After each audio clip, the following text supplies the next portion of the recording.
What's going on, YouTubers, for ladies and gentlemen? It's the Natural Born Thriller, and welcome everyone to Impact Wrestling Review, the show from August 12th, 2021, in Nashville, Tennessee, Skyway Studios, with Matt Striker and D'Lo Brown as your commentators. Let's just get right into this show, folks, because I got some things that I gotta say about this show. Some things that were questionable, and some things that made me realize why they made this decision and all. And it's just mind-boggling. And it better not lead to what I think it's going to lead to as well once we get to it. But I digress. But the opening match was Tina Dashwood with Kiera Hogan versus Taylor Wilde. The match that, I didn't really care to watch, didn't really care to pay attention to, because Taylor Dashwood sucks. Kiera Hogan sucks. And it's a shame that Taylor Wilde isn't involved in this whole thing. That sucks too. So I didn't care about the match. I didn't really pay attention much about the match. I saw some involvements in the match, interference in the match, distractions in the match. That's all there is to it. And then out of nowhere, Madison Rayne comes out. Now I didn't know that was her at first. So I saw someone coming out and blindsided Taylor Wilde, and then I realized that it was Madison Rayne. And she was actually hits with a spotlight kick, her finishing move, and gets the win. So Taylor Wilde comes back, and the race she loses.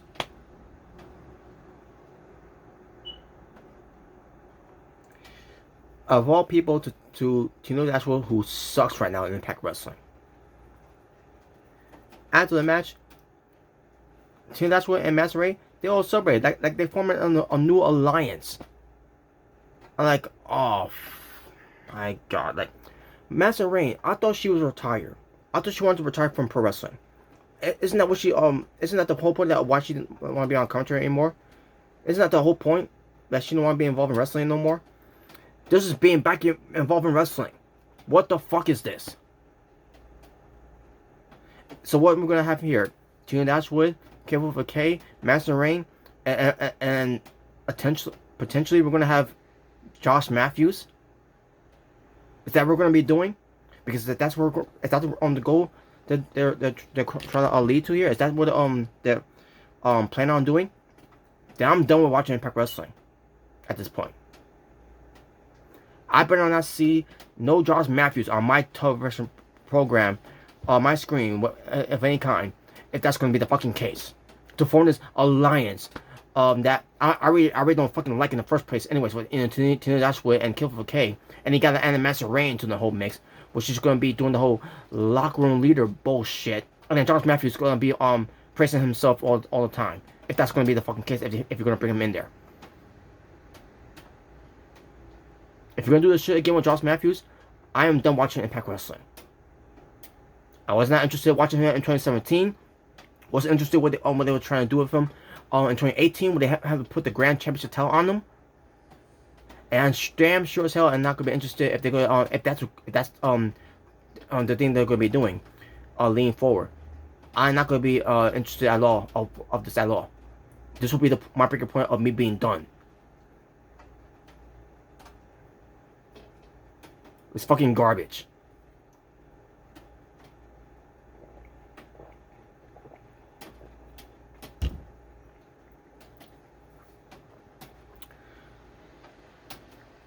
Josh Alexander, the X-Division champion versus Daivari. Now this match I did pay attention to more than that first match I paid attention to. And yeah, Jake something at ringside. Well, not at ringside, but on stage basically. Basically not from the entire match. See now, I'm pissed off here now that I'm talking about this whole thing, that I can't really concentrate. The match sort of like about maybe 3 to 5 minutes, and also Jake Something comes out to see a close eye look on stage, and then he stayed, and that's when he stayed for the entire match. But while this was going on, Josh Alexander was basically kicking ass this match, and Davari had some offense, but this was basically Josh Alexander at the end of the day, and he won with the um, divine intervention. But they call it differently now. I can't remember what they call it now, but they named the finish move differently now for Josh Alexander. So after the match, Jake Something gets in the ring, grabs the belt away from can't remember who the referee of the match was, and Josh Alexander gets in basically Jake Something and Josh Alexander in the middle of the ring. Also, Jake Something just gets in the towel roughly, and basically showing the program routines to add emergence, which is good. Which is good. That's how you build up a championship match, out of these two, and returns to the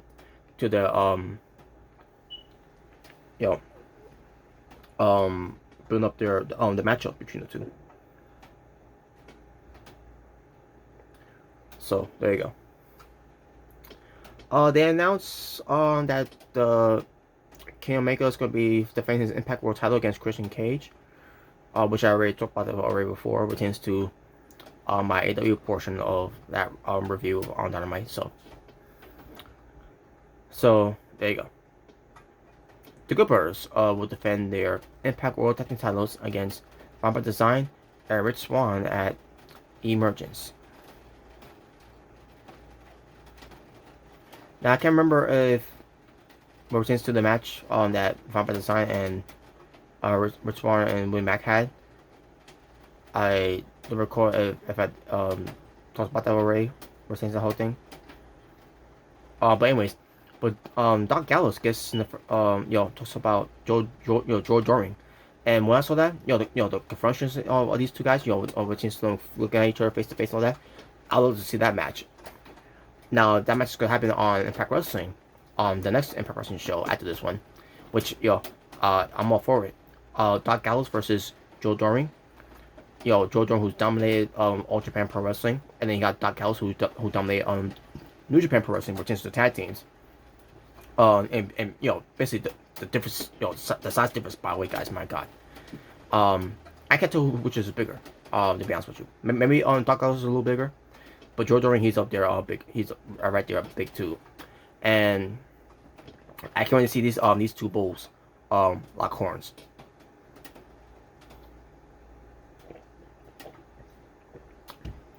So basically, also a teaser of what they're gonna be doing, with these two. And I cannot wait. I've been looking for this match. I've been looking forward to this match. Going to do this for a long time. So, since before Summerversary.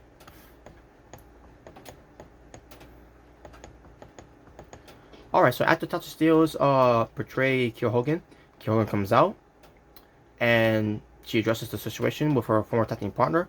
Claims that Tasha Steelz went out and got someone who would to do her dirty work in Savannah Evans, and Kiera Hogan challenges both of them to meet her face to face, where tends to taking care of business and all that, and that's on period.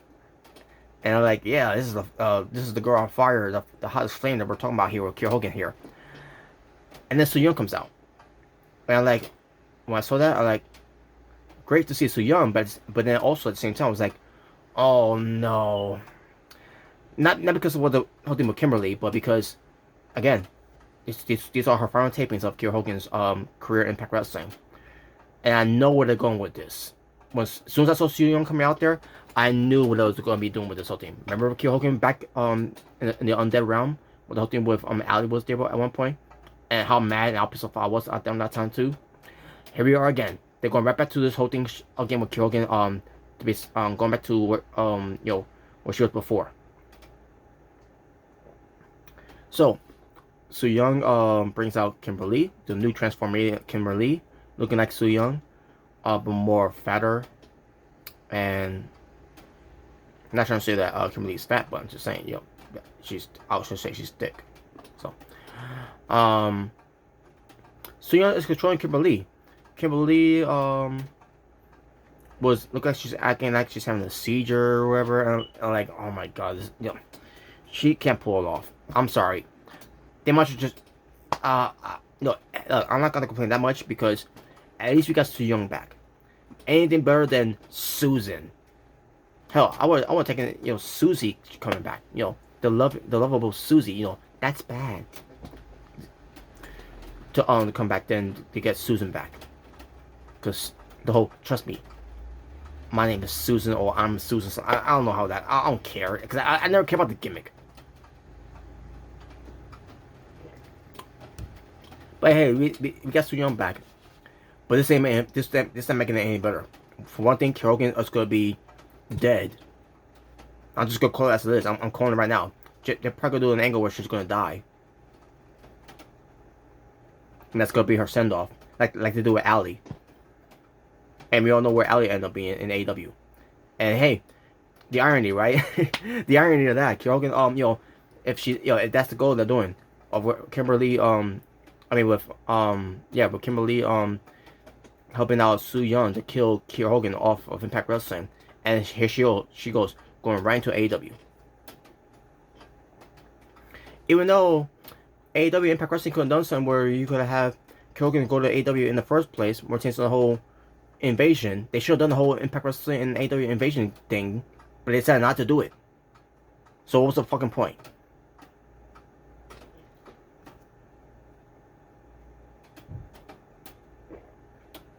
But Kiera Hogan's getting the better of Susie. I mean, not Susie. Well, anyone could get a better of Susie.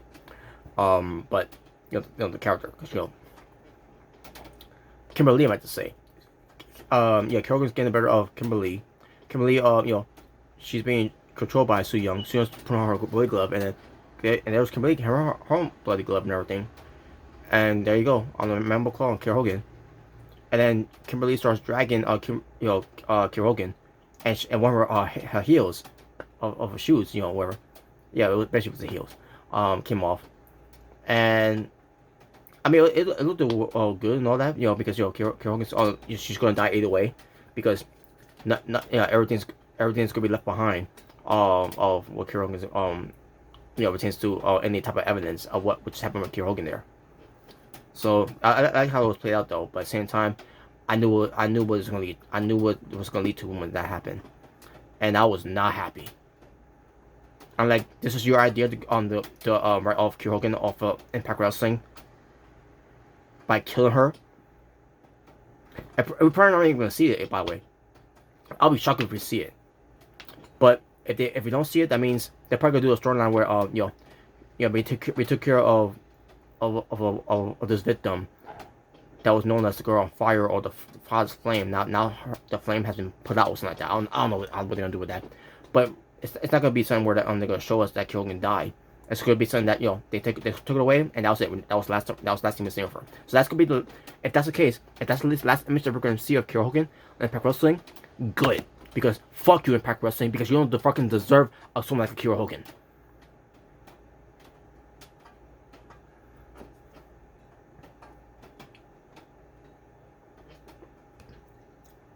If AEW signs her, I hope that AEW treats her way better than how Impact Wrestling treated her on Impact Wrestling after all these fucking years.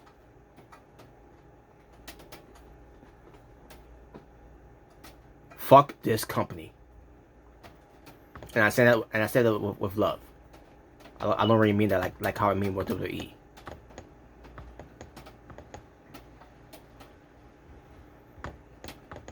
Because WWE is a fucking mess itself.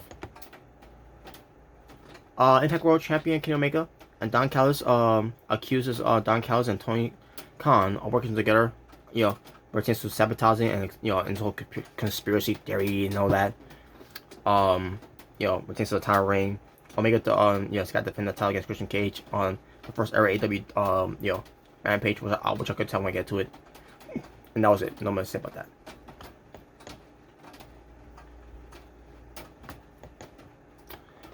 The never openweight champion Jay White and Chris Bay of Bullet Club versus Finn Juice of Juice Robinson and David Finlay.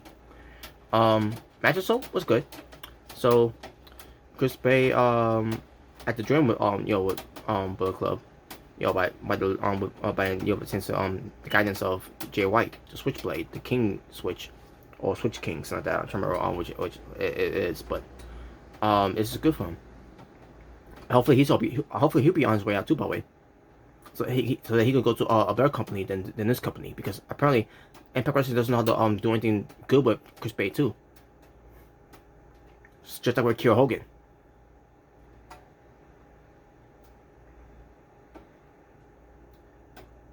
All right, so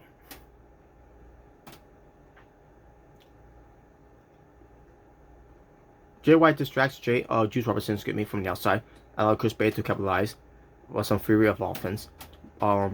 Jay White repeatedly drives Jay White, hardly the hardest part of the ring, which is the ring apron. I meant to say ring apron. The whole thing was grabbing it and then rams into it. We get Juice Robinson creating some separation with a suplex, a vertical suplex, I should say, and then testing David Finlay, who goes on fire, in this bout. Hits Chris Bay with a spinning suplex. One gets a 2 count. Sends Jay White toppling over the top rope with a clothesline. Finjuice have Chris Bay beat with a Doomsday device. But then Jay White comes in there, gets a steel chair, hits them, causes a DQ, and Jay White sends a message to his opponent in David Finlay, because they're gonna be it's gonna be at New Japan Pro Wrestling's Resurgence, where David Finlay's gonna challenge Jay White for the Never Open Championship title, and he does his message by laying him out with a blade runner onto the steel chair, and there you go.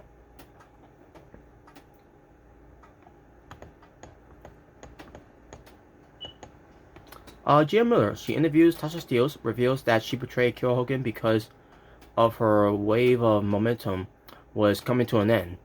Oh, no shit. And it's not towards Tasha Steelz, by the way. I'm not glad to Tasha Steelz for that one. But this is how Impact Wrestling sees Kiera Hogan. You have a chance to her momentum coming to an end? Really? That's your fuck you, Impact Wrestling. Again, it's not towards Tasha Steelz. This is towards the company of Impact Wrestling for whoever for whatever reason it wasn't behind Kiera Hogan in the first place. When they first signed her in there in the first place, like, why you signed her in the first place if you didn't see any momentum in there in the first place? But with the powerful Savannah Evans by her side, she believes that she is untouchable. And also, Fallah Bahh interrupts. And I see myself, what are you doing, Fallah Bahh? Go with No Way Jose, for crying out loud. And fuck No Way Jose, by the way. Sorry about that, folks. But back to what I was saying here. Fallah Bahh interrupts, and asks for some assistance, which tends to having some problems with Decay, which pertains to Rosemary and Havoc. As Tasha Steelz is like, at first she was gonna reject the idea, but then because he mentioned the whole thing with Decay, Tasha Steelz like, you know what? Leaving claims to the Knockouts tag team titles, currently held by, Rosemary and Havoc. It's like, because she, the idea is for her to get back the tag belts, and so I get it. Diesel and Michaels, they were tag team champions when they were together in WWF during those times. I thought Tasha Steelz will at least move forward, but then again, the process is occupied, so this is temporary for Tasha Steelz until they do something big with her. Maybe at Bound for Glory, but then again, there may be something with Mickey James and Deon Brosser at Bound for Glory. Who knows? If that's gonna be the case. But maybe Tasha Steelz will come. Her time will come eventually. But for now, they want her back to be in the tag team division. Which I thought at first when they broke up Kiera Hogan, they're gonna have Savannah Evans to be the bodyguard until we get to see her wrestle in Impact Wrestling. Then you could later on they could be tag team champions. I don't know. But they think about something something better here. But at the same time, we're pertains to Tasha Steelz, treat her right, do her right, and be sure to not fuck this one up like you did with Kiera Hogan.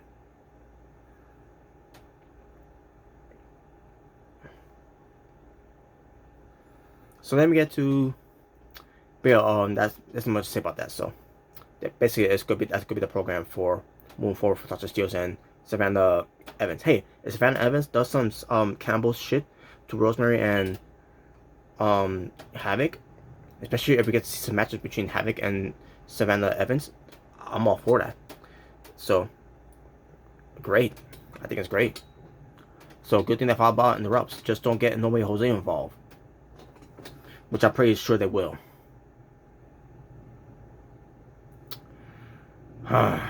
We'll see. Deanna Purrazzo, she shows off her recent training pertains to with trying to pronounce the name here. Alicia Sapentelia.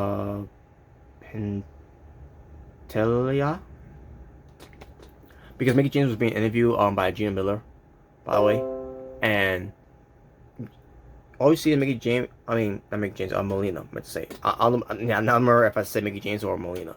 But Melina. Melina was being interviewed by Gina Miller, and Melina, all I see her is smiling, like this, like she's got a big smile on her face, like, I guess maybe she's happy and everything, know that, but to me that looks like an evil smile, like stop smiling like that, Yeah, it just look, it just looks like you're phoning it in,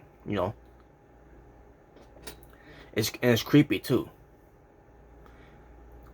But she reveals that Melina says that, basically, Dan Purrazzo interrupts the interview, that, and shows footage about, her training, which it was good, very good training, by the way, that Dan Purrazzo was with Alicia, and yeah, so Dan Purrazzo showed that, and Melina says she's gonna show some too, or chance of her making her in-ring debut against Sue. I don't know. I just don't know. But whatever. So no what to say about that. Christian Cage sends a message to Kenny Omega. Just one night at during that time, by the way. Retains to the historical Impact World Title match at AEW Rampage. Cage says that he is going to return to the Impact Zone as the new Impact World Champion, and we'll get to that. I'll make it to that Rampage review portion of it. Matt Cardona versus John Skyler. We've seen John Skyler wrestle a couple of times on AEW, and I don't remember if he wrestled much on Impact Wrestling as well. I digress. But he's wrestling against Matt Cardona. Matt Cardona gains control from the opening bout with a run drop kick. Skyler turns things around with a slingshot spear through the ropes. Matt Cardona gets he basically measuring him, John Skyler or something. Then Raju and Shira comes out for the distraction, and then Skyler goes for a jumping knee, rolls up Matt Cardona, and gets the win. What? So John Skyler, a enhancement talent for Impact Wrestling, to go up against Matt Cardona, loses due to a distraction and a roll up. What is this, WWE booking? Just to win matches with a roll up, and a distraction to top it all off. John Skyler wins a match. Is he getting a push in Impact Wrestling? I don't know. Maybe it was something for to build more programs for Matt Cardona and Raju. That's the only thing I could think of as well. But at the same time, are we going to see John Skyler back in Impact Wrestling to have more matches now, since he beat the guy who's always ready? Well, apparently he wasn't ready for that distraction and roll up for that loss.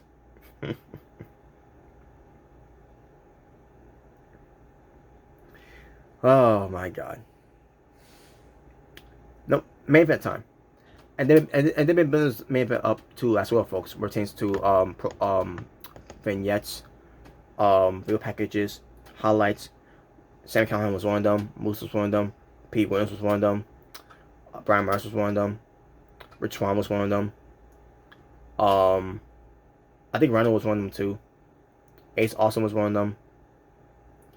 Of all people, No Way Jose was one of them. Stupid. W. Morrissey was one of them. Eddie Edwards was one of them, obviously. Chris Sabin was one of them. And I think Shane Miguel was one of them too. I can't remember if he was also talking about he should win. He's gonna win the two and whatever. So it gets to the Battle Royale, where to determine who's gonna become the number one contender against the Impact World Champion at Emergence.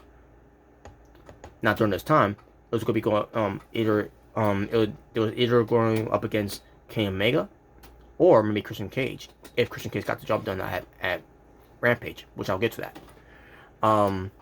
But yeah, but in this case, we're thinking maybe it's gonna be Kenny Omega go up against these, anyone from this Battle Royale.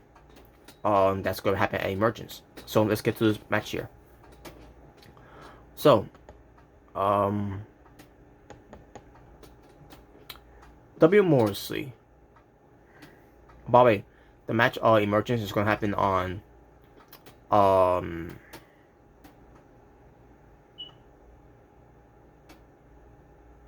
I think on a Saturday. No, wait, I can't remember now. It's gonna be on a Friday. Of all places on Fridays because, for one thing, Saturday is gonna be SummerSlam. So, and they can't do a Sunday because Sunday is is NXT's Takeover, which 36 whatever. I don't know. I digress. So they gotta do it on a Friday, and no one's gonna be unfortunately gonna be watching Impact Wrestling on a Friday. They're gonna be watching SmackDown and they're gonna be watching Rampage, especially pertains to Rampage being in Chicago, best in the world.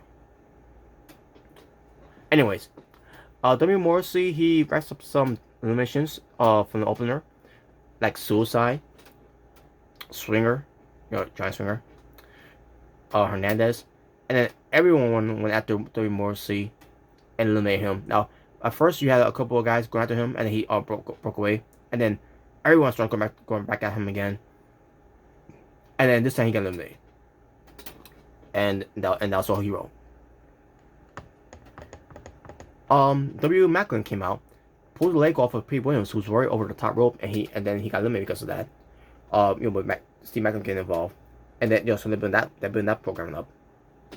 So that basically had Sam Beal allowing to keep us on that elimination.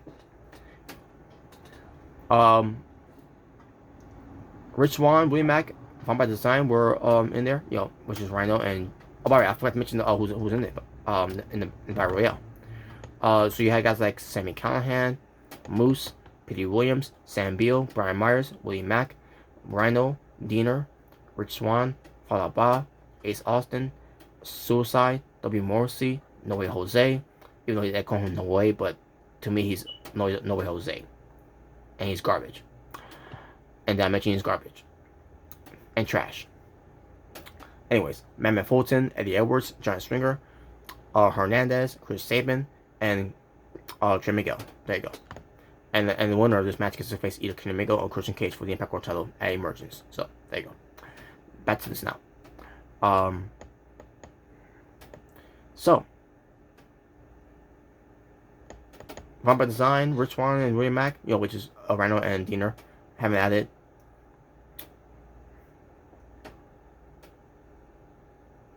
And all four guys got eliminated for the match. I don't remember if it was at the same time, but they got eliminated from the match. But Rich Swann, it was kind of surprising, but at the same time, his time is already done. Since being challenging for a title ever again. So Fulton, Mammoth Fulton throws out No Way Jose. Thank God, because he shouldn't be lasting that long either way. The fact that he lasted longer than Suicide and Giant Swinger, W. Morrissey, and ridiculous. I don't know what they see in this guy. I don't see it. Even when he first came into NXT, even though I didn't know who he was at first, and I never knew who he was beforehand. I don't see what the big deal about this guy. Yeah, he's a big guy and everything. He's tall. I don't know how tall he is, but I think he's about 6 feet. But I see nothing in this guy. I don't get it.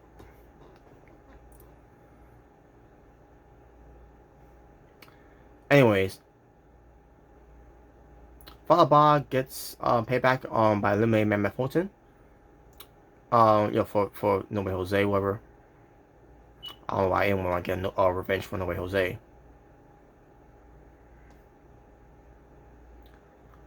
Yeah, Moose gets Falaba out. Trey Miguel springboards, but Brian Myers pushes Sambi out of the way, sending Trey Miguel out of the ring. Moose gets Eddie Edwards off, catches him, catches Eddie Edwards off guard, throws him out, and I'm like, wow, even Edwards got eliminated. Brian Myers and Sam Beal were, obviously were working as an alliance, only for Brian Myers to eliminate Sam Beal. I couldn't believe it.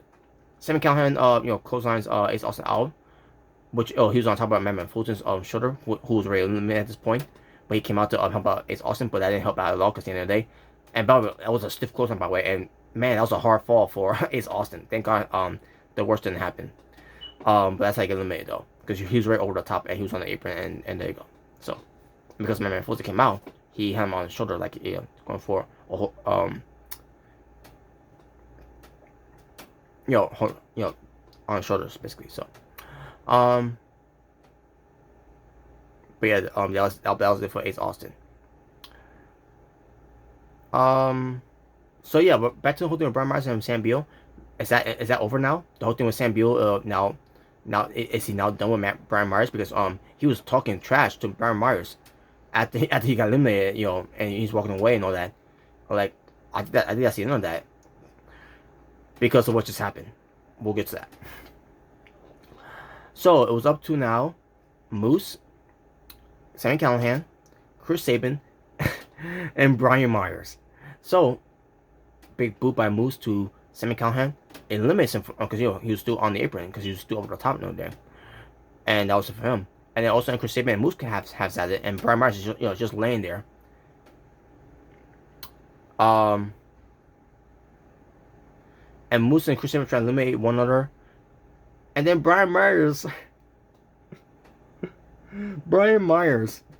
grabs both Moose and Chris Sabin from the legs, hoists them over the top, gets the win.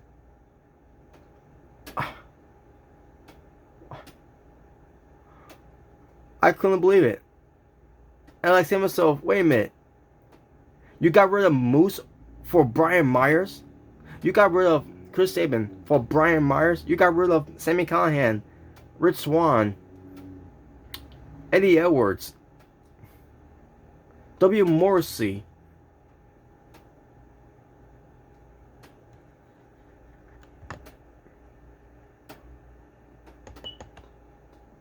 Trey Miguel, Ace Austin,